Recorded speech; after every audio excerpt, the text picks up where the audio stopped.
Kalau kita nggak sadar logika kan marah, kan nggak tahu identifikasi marahnya. Nah proses identifikasi sebenarnya proses untuk mensinkronis antara nalar dengan hati itu. Sehingga logikanya udah mulai main tuh.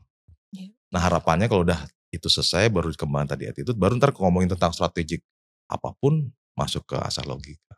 Nah dengerin itu tuh ternyata sangat menantang buat para orang tua. Apalagi gapnya jauh antara yang usia merasa 40 punya pengalaman dengan anak-anak remaja yang lu siapa sih gitu. Nah itu mungkin jadi permasalahan. Kemampuan adaptasi orang tua itu emang mesti dituntut. Oh. Kenapa coba?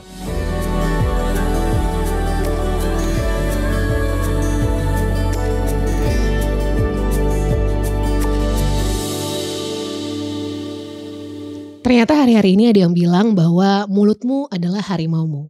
Dan juga kalau aku sih lebih setuju juga emosimu itu adalah cerminan dirimu. Jadi di dalam semua aspek kehidupan emosi kita tuh memegang kendali penuh. Mau kita menjadi leader, mau menjadi seorang karyawan, mau menjadi apapun, mau cuma sekedar netizen yang kadang-kadang komentarnya tuh gak dipikirin gitu ya, penuh dengan emosi. Apalagi menjadi seorang orang tua. Nah ternyata jadi seorang orang tua itu menurut aku setidaknya tantangan yang paling tinggi adalah bagaimana mengontrol emosi diri sendiri. Hari ini senang banget sahabat bicara sudah kedatangan ada Coach Agung. Udah ngobrol banyak ya Coach ya. Happy sekali, selamat datang di sahabat bicara. Makasih diundang. Kalau nanti suatu hari membuka Instagramnya Coach Agung, di situ ada tertulis juga atau bisa mendapatkan kartu namanya ya. Coach Agung ini selalu mengkampanye atau mengkampanyekan yang namanya sikap positif, bergerak adaptif, mengatur emosi, mengasah logika dan adaptasi aksi. Ini kalau kita apa ya Coach? Ya. Kita elaborate gitu ya. Ini dalam banget ya Coach ya sebenarnya ya. Iya ya. Kalau hari Gak nyangka juga sedalam itu. Gak nyangka ya. Kadang kalau kita ngomongin soal parenting deh Coach gitu ya. Setelah aku menjadi orang tua aku baru sadar bahwa yang paling sulit dalam menjadi orang tua adalah ternyata bukan ngurus anaknya. Tapi menjaga emosi kita tuh tetap waras.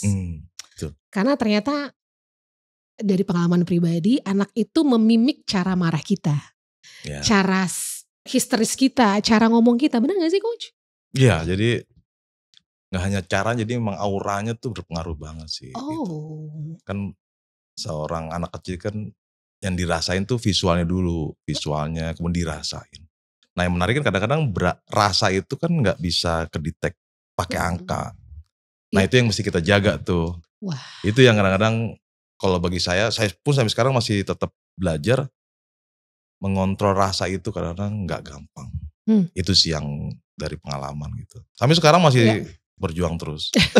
Sama-sama belajar ya, sama-sama belajar dan mengingatkan. Tapi kalau misalnya Coach bilang bahwa ilmu parenting itu adalah meregulasi emosi dan mengatur sikap positif tuh maksudnya gimana Coach? Nah ini menarik nih, jadi waktu ketika saya coaching parenting awalnya nih. Saya pikir dan ketika kasus-kasus itu problemnya di komunikasi. Awalnya Problem gitu. parenting awalnya ya? Awalnya gitu. Jadi kenapa sih kok jadi miskomunikasi terus dan sebagainya. Yaudah akhirnya saya latih itu. Kebetulan latihan komunikasi sederhana aja, latihan dengerin ya gitu. Nah dengerin itu tuh ternyata sangat menantang buat para orang tua. Apalagi gapnya jauh. Antara yang usia merasa 40 punya pengalaman dengan anak-anak remaja yang lu siapa sih gitu. Nah itu mungkin jadi permasalahan. Akhirnya saya latih tuh. Tapi ternyata kok gagal terus. Gak bisa Pak, gak bisa nih. Saya pokoknya langsung gini. Nah ternyata kalau dibalik dari komunikasi itu emosinya belum stabil. Itu yang terjadi. Kenapa ada yang saya sudah bisa kok dengerin tiba-tiba tapi kok tanpa sadar motong. Gak bisa begitu dong. Nah itu yang terjadi seperti itu. Nah emosi itu yang mempengaruhi dari sisi komunikasi dengan anak. Tapi emosi itu kan dipengaruhi banyak faktor nih Coach. Bener. Apa aja Coach? Orang tua nih pada umumnya yang pertama dari sisi pekerjaan. Jadi kalau pekerjaan terjadi tekanan tertentu, efeknya ke keluarga juga. Oke. Yang kedua dari sisi kondisi ekonomi, itu kan sensitif juga. Oke, yang terjadi itu yang kedua. Yang ketiga yang gak kalah penting, kondisi kejadian luka pada masa lalu. Bahasa kekiniannya childhood trauma lah ya. Betul, entah problem di orang tuanya, terinteraksi dengan orang tuanya sehingga kebawa. Wow. Nah itu yang terjadi. Kayak klien saya misalnya ini contoh. Hmm. Dia lihat anaknya umurnya 5 tahun nih. Cuman minta makan aja udah marah-marah terus tuh. Oh. Marah, minta ini marah. Tapi menariknya ibu itu kalau malam dia nangis. Nyesel. Ya. Kok gue marah-marah ya? Nah itu yang terjadi. Pas ditelusuri ternyata waktu SMA dia marah besar dengan ibunya. Oh. Emosinya masih kebawa sampai dia jadi orang tua. Tanpa sadar. Iya. Ah, relate itu. sih nih pasti semuanya sebetulnya. Karena kadang kalau misalnya kita mau gak denial ya coach ya. Pasti ada sih luka-luka di masa lalu yang mengakibatkan kadang-kadang kita memproyeksikan ke anak kita sendiri. Ya sikap-sikap kita. Betul. Gitu. Misalnya mungkin di masa lalu kita suka dibanding-bandingin sama adik atau kakak. Ya gak sadar tuh suka muncul lah gitu ya. Iya betul.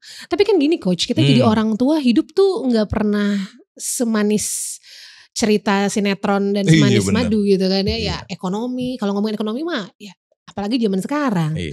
Kerjaan susah, ekonomi pun juga susah. Gimana caranya kita bisa sampai di rumah depan anak tuh oke hilangin itu dulu. Karena kan susah ya, kepikiran terus coach. Iya, ada beberapa cara sih. Kalau yang pertama, kalau yang cara singkat ya kalau nyampe ya langkah baiknya ya mandi dulu, santai. Jangan berinteraksi, mungkin lagi capek. Sebab kalau lagi buka pintu tiba-tiba sapa, mungkin lagi sepaneng gitu. Makanya sarannya mendingan santai dulu baru berinteraksi. Itu cara yang singkat. Kalau cara yang lebih apa yang lebih terlatih tuh dengan cara bersih-bersih batin nih. Saya punya metode di mana ketika dia punya emosi masa lalu itu dibawa, itu mesti diidentifikasi dulu secara tajam sampai dia nemuin dasar emosi negatifnya apa, baru ntar dinormalisasikan. Artinya misalnya contoh khawatirnya berlebihan. Iya. Kan itu kan ya? jadi kan perilakunya jadi terlalu over nih. Nah, ntar dibersihin dengan cara khawatirnya dinormalin aja. Sehingga khawatir is okay, itu menjadi bagian dari manusia juga, cuman lebih santai. Nah itu ada prosesnya. Gak gampang ya coach? Gak gampang gitu, tapi ada cara, itu saya carinya juga lumayan itu. Puji Tuhannya ada beberapa metode itu bisa membantu. Gitu. Wah iya sih. Kalau ngomongin cuman journaling doang. Oke, apa tadi metodenya gimana coach? Jadi cuman dia nemuin terus kemudian nulis. Ditulis ya? Ditulis. Jadi metode journaling. Apa yang kita harus tulis ketika kita mengidentifikasi emosi-emosi negatif kita? Contoh misalnya, ini aku jujur aja gitu ya. Kadang aku suka tertrigger misalnya kalau anakku udah mulai misalnya teriak-teriak atau misalnya membantah, melawan. Padahal ya mungkin gak selalunya sebenarnya salah ya gitu. Cuma kan mereka belum bisa mengkomunikasikan yang baik. Betul. Nah itu kadang-kadang iya suka snap aja gitu loh. Apa sih susah banget sih nah kan apa sih emak banget tuh ya. Yes. Jadi kalau ketika lagi rasanya gak enak kan gak enak tuh ya. Kita coba nih gue rasanya apa ya. Perasaan negatif gue apa yang muncul. Jadi yang muncul apa itu. Itu mesti dikenalin. Yang muncul kayak rasa apa kesel negatif. Misalnya gitu kesel gitu. Nah kesel itu berarti digali apa yang buat kesel. Nah kemudian udah ketemu keselnya, sejak kapan mulai keselnya? Pemicunya sejak kapan? Bisa jadi kan di masa lampau. Nah itu yang bisa harus dirilis. Kadang orang yang lagi emosi kan susah nemuinnya. Makanya ada tipe bisa jadi pihak ketiga atau pihak kedua dari saya atau dia nulis. Ini gue lagi begini. Oke, gue perasaan gue apa ya? Nah itu. Jadi the power of journaling ini bagus juga ya? Iya. Sebenarnya udah lama ilmu itu, cuma kadang-kadang coach gini. Menarik sih. Di tengah dunia yang sangat udah cepat dan digitalisasi gitu ya. Menulis di laptop atau digital dan menulis tangan itu menurut aku feelingnya sangat berbeda ya. Kalau menurut aku nih, tapi kan ada orang yang mungkin kayak suamiku dia biasa mencatat apapun secara digital. Membaca apapun juga e-book digital gitu. Aku tuh gak bisa. Tipikal yang masih manual, nulisnya tuh pakai pulpen gitu kan. Nah, mungkin berarti journaling apapun itu caranya, coba ditulis apapun yang dirasain. Atau wajib harus tulis pakai tangan atau gimana? Kalau saya lebih esensi lebih ke masukkan proses nalar dan hati tadi tuh sebenarnya. Mau ditulis ataupun di laptop is okay juga. Yang penting dia nemuin rasanya aja. Itu yang paling penting. Ketika udah nemu baru kita akan proses berikutnya. Wow. Kurang lebih sih gitu. Itu berarti mengatur emosi itu tadi ya. Proses kenal dulu, baru ntar kita netralisir, baru ntar ngomong tentang attitude positif. Oke, nah masuk tuh tadi kita udah mengenali emosinya. Nah, mengatur supaya netralnya gimana tuh Coach? Namanya pelepasan. Istilahnya pelepasan. Jadi kita ngelepasin emosi negatif yang berlebihan tuh dilepaskan dengan secara sadar. Jadi nggak sampai yang tiduran setengah-setengah, enggak. Cuman berdoa minta tolong sama Tuhan untuk ngelepasin itu. Tentunya ada tekniknya ya. Nah itu jadi inti konsepnya itu. Jadi kan kalau versi saya, kalau saya doa tuh biasanya Tuhan biar saya sejahtera, Tuhan biar saya makmur dan sebagainya. Ya nggak apa-apa juga. Tapi pernah nggak kita Tuhan, gue beresin diri gue dong untuk biar beresin emosi gue, biar gue juga bisa lebih netral. Nah itu yang mungkin saya lagi kampanyen itu. Menarik ya, karena baru sadar kita jarang berdoa untuk diri kita, maksudnya di dalam batin kita gitu ya. Tuhan, saya lagi marah banget nih, tolong dong upayakan marah saya ini selesai, saya bisa maafin orang ini. Iya, dilepasin. Gitu. Tentunya ada struktur tertentu sih, biar lebih terarah gitu. Kurang lebih gitu sih. Iya. Ini cepetnya aja gitu ya. Nanti mungkin kalau mau yang lebih deep gitu bisa nanti ngomongin ke Coach Agung ya gimana cara pelepasannya. Tapi tadi udah mengatur emosinya berarti mencoba. Nah, masuk ke asah logikanya tuh apa tuh Coach? Nah, asah logika ketika kita nulis kan sebenarnya nge-tune in antara nalar sama hati kan dipasin karena misalnya gue emosinya apa ya? Udah masuk di sini dong. Apa sih emosi negatif apa ya gue ya? Oh kayaknya rasain. Nah udah tuh disinkronize tuh. Kalau kita nggak sadar logika kan marah. Kan nggak tahu identifikasi marahnya. Nah proses identifikasi sebenarnya proses untuk mensinkronis antara nalar dengan hati itu. Sehingga logikanya udah mulai main tuh. Nah harapannya kalau udah itu selesai baru dikembangkan tadi attitude. Baru ntar ngomongin tentang strategik apapun masuk ke asal logika. Tapi minimum untuk itu pun udah mulai berjalan sebenarnya. Iya. Gitu. Memang perjalanannya nggak mudah juga ya. Nih kalau kita sebenarnya ngomonginnya basicnya adalah bagaimana bisa menjadi orang tua yang lebih bisa aware dan mindful gitu ya dengan emosi kita. Tapi justru mungkin ilmu-ilmu ini juga bisa terpakai kamu menjadi leader, pemimpin, apapun itu gitu kan. Nah kalau ngomongin soal balik ke keluarga lagi gitu Coach. Sekarang mungkin kan anak zaman sekarang tuh mungkin ada, tapi hampir tidak ada yang suka dengan one way communication. Anak zaman sekarang tuh senengnya mereka ikut pembicaraan atau ikut tanda kutip berdebat. Atau gak bisa tuh kayak kita zaman aku dulu kan orang tua bilang A ya A. Kalau kita orang tua bilang A, anak sekarang ya kenapa A? Kenapa aku harus A gitu. Nah kadang tuh kita sebagai orang tua tuh punya merasa kita punya kuasa atas anak kita, jadi kita suka bergesekan di situ. Ini baiknya kayak gimana Coach kalau kayak gitu? Oke, jadi emang kalau versi saya, sebelum berinteraksi dengan orang lain ya berinteraksi dengan diri sendiri dulu. Jadi diberesin tadi, kayak gue lagi ngerasain apa, moodnya apa, lebih tenangin, kalau perlu dibersihin dulu. Jadi ilustrasinya gampangnya adalah kita kan setiap hari mandi 2 kali biar bersih badan. Nah kita juga ada rutinitas untuk bersih batin. Kalau udah bersih batin, nanti kecenderungannya kita lebih tenang. Kalau udah tenang, nanti ngobrol sama anaknya juga enak. Walaupun anaknya nyebelin, ini santai aja ya itu. Tapi sekali lagi gak gampang, tapi bisa diupayakan. Gitu. Itu penting tuh kata kuncinya, gak gampang tapi bisa diupayakan.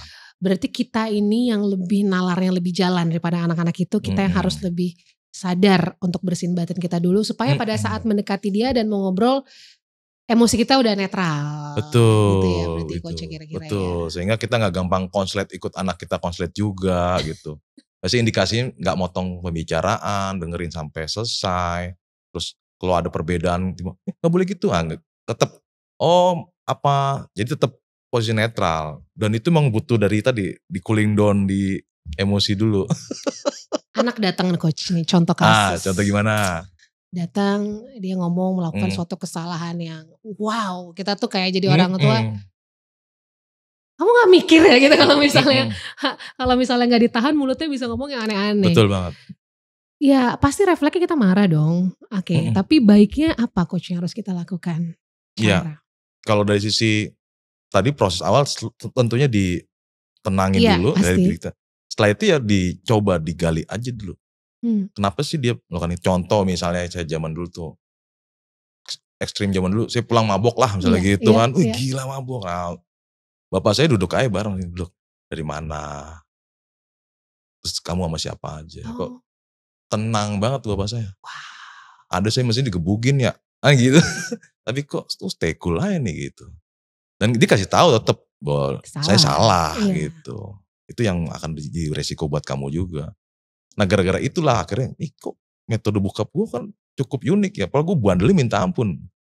Akhirnya saya cari-cari tuh metode apa.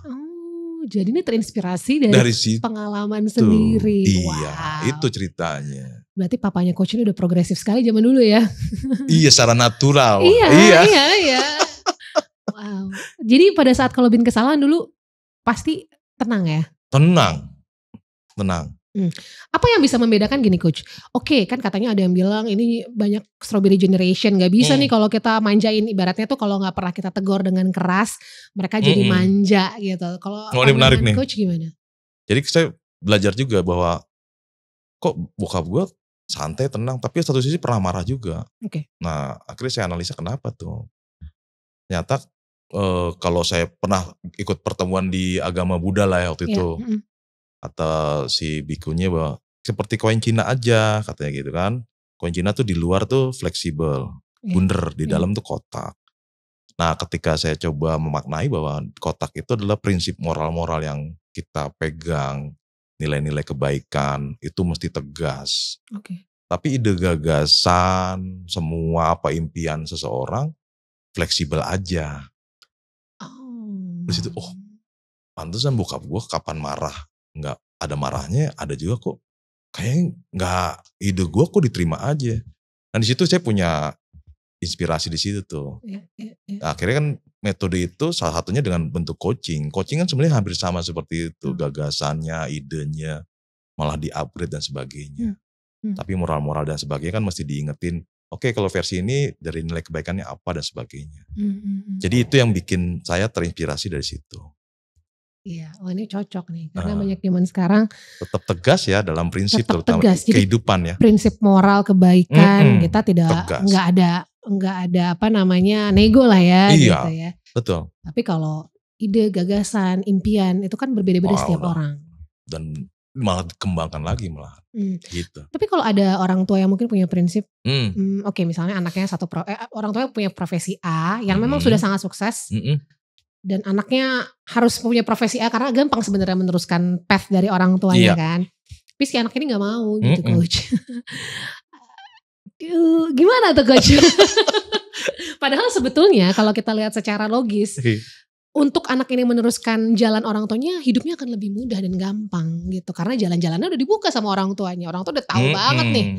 Tapi ternyata dia milihnya jalannya yang masih gak jelas gitu. Mudah dan gampang. Versi kacamata siapa? Kan gitu. Mungkin dari proses administratif Nanti proses dalam menjalankan anaknya apakah mudah dan gampang juga? Apakah nyaman? Nah itu balik lagi tadi. Ke koin tadi itu. Kalau ide gagasan semua impian si anak, monggo-monggo mawon. Asalkan kan positif dan bermanfaat. Nah itu yang mesti, kalau versi saya malah dikembangkan.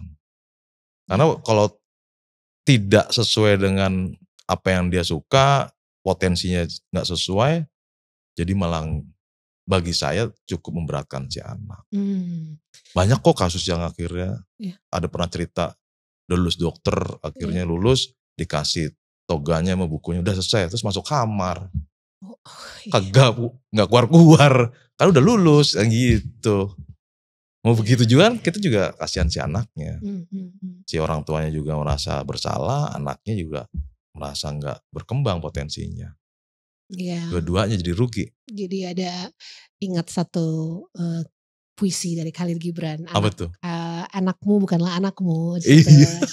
Ya, anakmu itu adalah jiwa yang terpisah lah intinya dalam puisi itu seperti itu. Jadi ya setiap anak itu kan kayak kertas putih ya Coach ya. Kadang memang kita tuh sebagai orang tua selalu ingin yang terbaik pasti. Nggak ada orang tua yang ingin yang buruk kan untuk anaknya. Tapi kadang kita lupa bahwa dia punya pemikiran sendiri, dia punya pandangan sendiri, hati, perasaan, karakter yang sangat berbeda. Betul. Jadi kita harus ingat bahwa anak adalah pribadi yang berbeda ya gitu ya Coach ya. Apalagi Coach yang Coach temui di belakangan ini, Ini menarik orang tua dan anak. Iya, jadi orang tua tuh terkadang itu mereka tuh fokusnya ke intelektual. Ya. Ya nggak salah juga sebenarnya. Misalnya dari rapotnya lah, akademisinya, oke juga nggak apa-apa. Cuman bukan tidak. Kadang-kadang kecolongan dari sisi psikologinya, dari sisi mentalnya, dari sisi attitude-nya, itu kadang-kadang tidak seimbang. Nah itu yang sekarang kenapa saya selalu mengkampanyekan tentang attitude atau sikap itu, padahal dalam dunia kerja kan sebenarnya ada 3 kompetensi ada 3 tuh. Knowledge, skill, sama attitude. Nah kadang-kadang attitude-nya tuh yang mesti kita coba kampanyekan itu, kita kembangkan. Iya. Nah ini yang terkadang teman-teman muda, apalagi zaman sekarang kan intelektual cepet banget. Internet banyak, literasi informasi bagus, sehingga dia punya solusi, strategi lebih cepat. Tapi begitu ada kegagalan, ada penolakan, nah itu yang mesti kita coba bangun buat anak-anak. Tapi tanpa sadar orang tua juga terjebak di situ tadi. Pokoknya sekolahnya keren, bagus, cerdas, udah cukup. Iya. Itu yang saya lagi kampanyekan bahwa attitude juga membantu mereka dalam kesuksesan juga. Iya. Itu. Benar. Attitude itu penting ya. Iya ternyata. Saya dulu kan background engineer, saya pikir gitu. nggak penting juga itu awalnya. Iya. Ternyata butuh toh, ya udah. Karena nanti setiap jadi leader kan nggak hanya di intelektual, mereka kan punya tim yang harus berinteraksi satu sama lain. Dia harus bagaimana melit dan mengayomi setiap tim. Kalau dia nggak punya attitude, kemungkinan akan ditinggal oleh timnya. Nah itu yang mesti kita siapin sih sebenarnya. Iya. Itu sih. Wow, luar biasa ya. Aku setuju adab dulu baru ilmu gitu ya ibaratnya ya. Tapi kan zaman sekarang kita kadang lupa lagi mengenalkan attitude, adab-adab kecil gitu kepada anak kita. Apa yang paling penting menurut Coach diajarin sama anak-anak di era modern ini? Dari sisi apa? Attitude-nya kah? Attitude boleh. Oke, dari sisi attitude itu semua ada 4 aja dulu fundamental yang benar-benar dilatih. Yang pertama bisa minta maaf. Itu sikap. Bagaimana dia ngerenung, terus kalau ada yang salah dia bisa minta maaf. Nggak harus minta maaf langsung deh.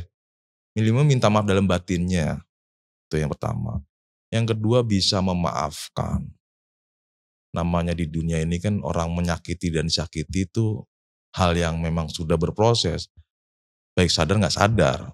Sehingga itu nggak mungkin lah kayak Mbak selama hidupnya nggak pernah ngesakiti aman. Pasti ada gitu. Jadi memaafkan. Attitude yang ketiga berserah kepada Tuhan. Nah biasanya dulu zamannya saya memakai nalar tuh pokoknya sales dulu jadi sales. Pokoknya target ini tep. Nggak nyampe stres. Jadi kurang berserah tuh. Ya. Ya ikhtiar tetap ada. Cuman berserah itu membantu kita lebih happy dalam berproses. Itu yang ketiga. Yang keempat bersyukur. Kadang di dunia sekarang kan lihat orang yang di atas tuh, gue kejar ini nih kayak gitu. Sehingga terus boleh untuk kita memaksimalkan potensi. Tapi kita mesti bersyukur apa sih yang kita coba dapet sekarang ini dari Tuhan seperti apa. Sehingga emosi positifnya tetap terjaga tuh. Ya. Yang bikin kita konslet kan merasa gak bersyukur jadinya ambis tinggi jadi malah mencong dan kemana-mana. Nah 4 itu aja yang mesti dilatih. Iya. Nah itu nanti sisanya ntar yang lain is okay, yang bebas lah. Benar. Gitu.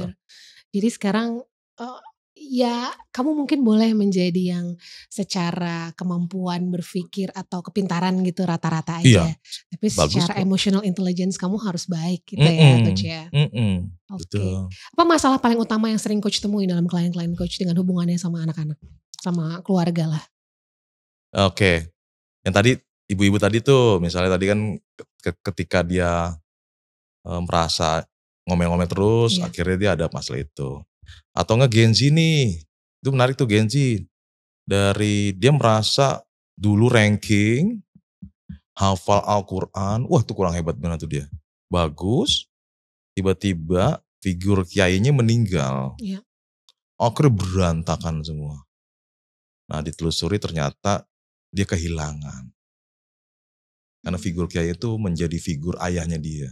Oke. Kehilangan sehingga dia jadinya seperti itu. Nah ketika diikhlaskan, dibersihin, ya puji Tuhan dia lebih oke lagi. Oke. Jadi emang kebanyakan sih ujung-ujung di masa lalu.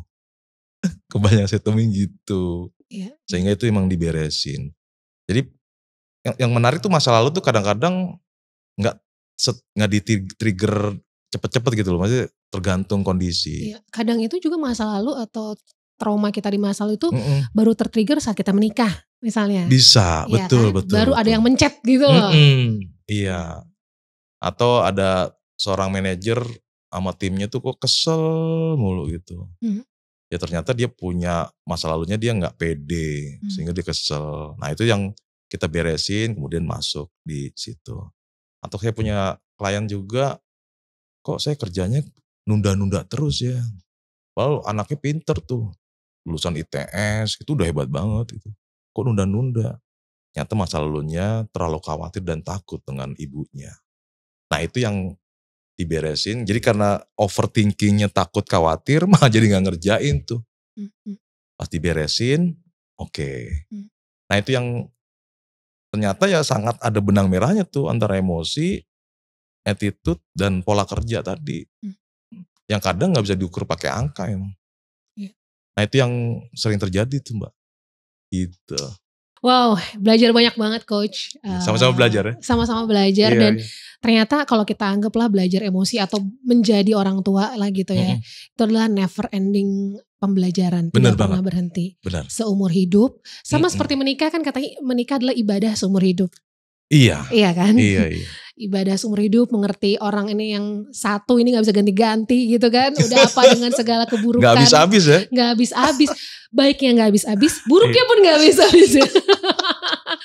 Ada yang bilang katanya salah satu juga pembicara di Sahabat Bicara. Ada yang bilang kalau menikah jangan berharap keburukannya itu lama-lama entar one day dia berubah. Ya enggak katanya. Benar. Kita justru harus menerima dan berubahlah dulu untuk diri sendiri. Iya betul. Jadi mungkin ada tips juga buat orang tua emang seperti Mbak bilang. Kemampuan adaptasi orang tua itu emang mesti dituntut. Oh. Kenapa coba? Dari umur brojol komunikasinya beda. Nanti balita beda lagi. SD nanti beda lagi. Perasaan dan komunikasinya. Remaja nanti beda lagi. Mahasiswa mau ke dewasa beda lagi. Kita nanti punya cucu, sikapnya pas anak kita udah nikah beda lagi. Oh iya. Jadi emang adaptasi itu orang tua mesti punya skill itu. Wah ini menarik, adaptasi itu penting banget karena setiap kita punya fase-fase. Kadang-kadang kita jadi anak kemudian jadi orang tua, kita lupa beradaptasi menjadi orang tua. Masih kayak bocah gitu kan. Iya. Udah jadi orang tua berubah menjadi nenek. Ternyata sikapnya masih kayak orang tua yang harusnya udah gak boleh. Yang dianggapnya anak kecil, padahal udah nikah dia. Kan itu juga jadi problem nantinya. Padahal udah punya suaminya atau punya pasangannya. Dianggapnya dia masih kecil terus. Kan jadi problem. Adaptasi lagi. Wow, penting. Jadi kemampuan adaptasi ya coach ya. Itu sih yang saya coba lagi kampanyekan juga buat para parents. Bahwa kita memang orang tua gak sempurna. Tapi tetap kita mau belajar itu udah bagus banget. Iya, betul. Gak harus sempurna, tapi mau belajar aja deh. Iya, mau belajar setiap hari menjadi lebih baik. Iya. Gak mungkin ada orang tua yang sempurna, anak pun juga gak sempurna. Iya.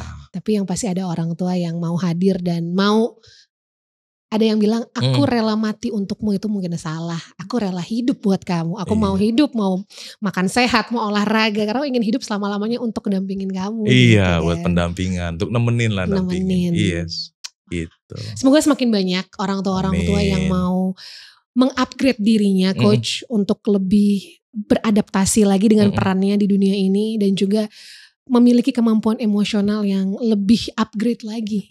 Iya. Ya. Amin, amin. Dan juga jangan lupa bahwa di atas prestasi anak yang bisa ikut kompetisi apa segala macam, Iya. yang penting adalah anak dengan attitude yang baik ya coach. Yes, seimbang lah ya. Seimbang, benar. Seimbang.